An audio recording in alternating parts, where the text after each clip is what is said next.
अस्सलामुअलैकुम वरहमतुल्लाहि वबरकातुहू। तमाम दोस्तों को आज मैं अपनी जामिया मस्जिद ख्वाजा गरीब नवाज़ दिखाना चाहता हूँ। देखिए, हमारी ये मस्जिद जो है ना इस इलाके के अंदर है। कुरंगी, शरीफाबाद, मेहरान टाउन, शरीफाबाद मेन बाज़ार जैसे ही ख़त्म होता है ये हमारी मस्जिद है मरकज़ी जामिया मस्जिद ख्वाजा गरीब नवाज़। इसके अंदर माशाल्लाह काफ़ी दिनों से काम तमीराती का जारी और सारी है और कलर भी हवाले से भी है।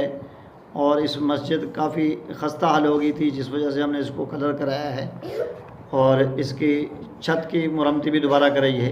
तो आप तमाम इस्लामी भाइयों से गुजारिश है कि हमारी इस मस्जिद के माशाल्लाह ख़ूबसूरत मनाज़र देखें और अगर कोई ऐसा इस्लामी भाई हो ताउन के हवाले से वो भी हमें हमारे से रब्ता करे।